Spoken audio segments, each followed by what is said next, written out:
Assalamualaikum warahmatullahi wabarakatuh. Selamat datang kembali di channel saya Ricky Elwinaner. Kali ini saya akan membahas tentang motivasi agar usaha kuliner bisa berkembang dan maju. Sedikit akan saya kasih tips beberapa ya. Sebelum menonton video ini jangan lupa untuk share, like, komen, dan juga subscribe. Jangan lupa juga untuk nyalakan loncengnya agar kalian tidak ketinggalan notifikasi video dari saya yang akan saya upload di kemudian hari. Dan langsung saja akan saya bahas apa saja cara-cara agar bisnis kalian apa saja cara-cara agar bisnis kalian ini di bidang kuliner ini bisa berkembang. Saya kasih contoh. Yang pertama adalah kalian harus mengetahui di mana dalam produk atau menu yang kalian sajikan itu bisa menyatu dengan selera masyarakat atau orang-orang atau pengunjung. Istilahnya begini, jadi ketika ada orang makan di suatu tempat atau warung, itu kalian lihat apa saja yang mereka suka dan mereka sering makan.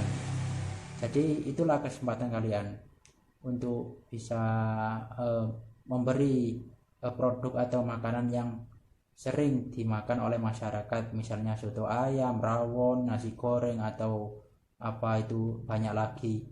Yang kedua adalah berikan pelayanan terbaik di tempat rumah makan kalian.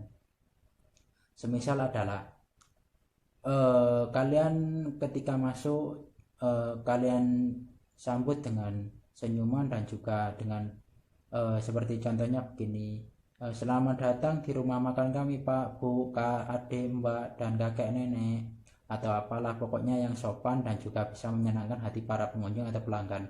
Istilahnya itu untuk menyenangkan pengunjung dan juga pembeli, jadi mereka itu senang dan bisa nyaman gitu masuk. Lalu sambut lagi dengan yang di dalam dengan kata-kata yang sopan lagi, yaitu ada yang bisa saya bantu Pak, Bu, Kakak, Adik, misal orangnya saya mau pesan ini Mbak, oh ya silakan dilihat dulu menunya, ini daftar menunya. Nah misal begitu, mereka akan senang karena pelayanannya itu bagus.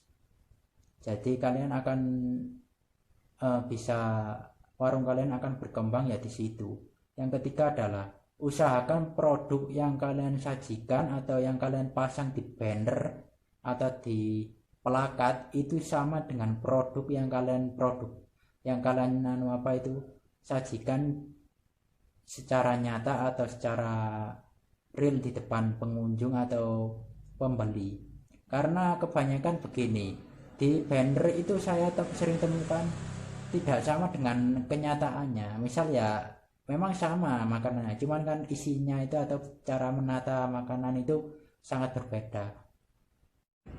Usahakan sama ya produknya, jangan sampai berbeda dengan banner atau gambar yang ada di banner. Kalau di banner ya gambarnya misal nih ya nasi goreng telur ceplok, nah nanti pas digoreng atau sudah disajikan itu hasilnya itu nasi goreng tapi telurnya nggak diceplok. Nah itu ya penonton kan pembeli itu jadikan bertanya-tanya, ini kan di gambarnya nasi goreng telur ceplok, kok pas disajikan itu nasi goreng telurnya itu kok didadar dicampur sama nasi gorengnya. Nah jadi itu juga poin juga untuk para pengusaha warung ya. Yang keberapa tadi? Yang keempat, sediakan fasilitas yang sekiranya bisa memadai lah. Misal ya hiburan musik box atau musik sound ya, volumenya yang bisa dikira-kira sendirilah. Toilet itu penting, kalau ada orang mau kencing atau buang air besar ini pasti mencari toilet. Kalau mau kebelet ya biar gak jauh-jauh lah. Parkir area yang memadai, kalau bisa ditata rapi parkirnya, kalau bisa free jangan bayar. Lalu TV ya, TV juga gak apa-apa ya, kalau bisa jangan dikasih wifi. Nanti kalau dikasih wifi gak pulang-pulang nanti pembelinya. Kalau TV kan bisa menonton sambil makan, kalau bisa pakai proyektor atau LCD gak apa-apa. tapi jangan kasih wifi. Kalau kasih wifi nanti lama nanti makanya kalau makan itu bentar, wifi-nya berjam-jam, itu pasti itu. Nah, yang kelima, kebersihan. Ya, kebersihan toko atau warung kalian atau rumah makan kalian itu sangat penting, karena pembeli dan juga pengunjung itu akan sangat bersih. Bisa melihat warung kalian itu bersih, itu bisa membuat pandangan, dan juga mereka memberikan energi yang positif kepada warung kalian, atau misalnya itu sambutan yang positif lah. Semisal kalian ya setiap pagi itu dibersihkan, lalu setelah ada pengunjung makan dibersihkan, ya dicuci lah mangkok atau piringnya.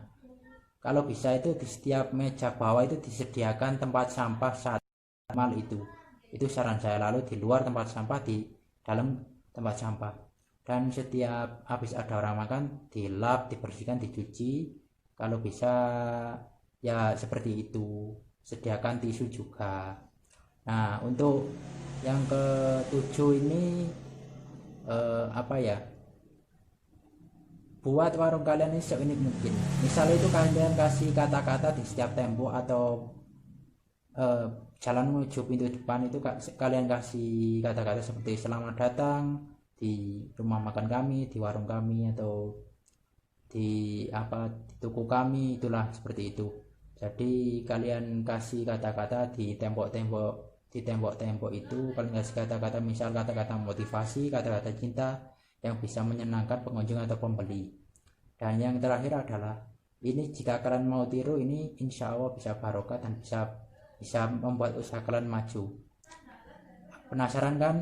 Saya akan bilang sejujur-jujurnya, dan saya ini bisa membuktikan sendiri. Tapi kalau kalian mau gak apa-apa, kalau enggak ya saya tidak memaksa. Jika ada produk kalian di rumah makan, ya ini khusus rumah makan, misal kalian jualan nggak habis, tolong kasih ke orang atau sedekahkan ke orang bungkus makanan itu, bagi-bagiin. Itu kalau cara saya itu pernah membuktikan saya, tapi bukan rumah makan ya, ada jualan jajan lah atau apa. Kalau ada yang rusak saya kasih ke orang-orang atau ke ke sanak saudara atau anak-anak kecil biasanya. Itu nanti akan kembali ke kita sendiri, di kemudian hari akan kembali ke kita sendiri, yaitu rezeki itu gak akan kita ketahui datanya. Dan kakak saya juga membuktikan itu, kakak saya. Dan kalau kalian mau bisa ditiru cara ini jika kalian ingin mengembangkan dan bisa berbisnis dalam hal ini.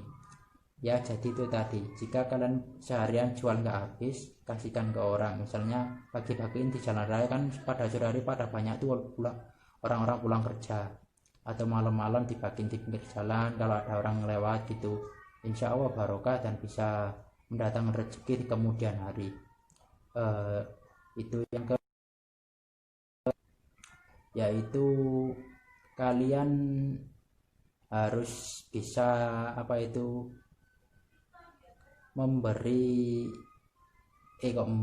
kalian harus bisa menerima kritikan dan masukan dari pelanggan. Jadi kurangnya apa dan kelebihannya di mana, dan bagaimana produk kami Pak, Bu, Kak, lalu bagaimana makanan kami, usahakan seperti itu ya.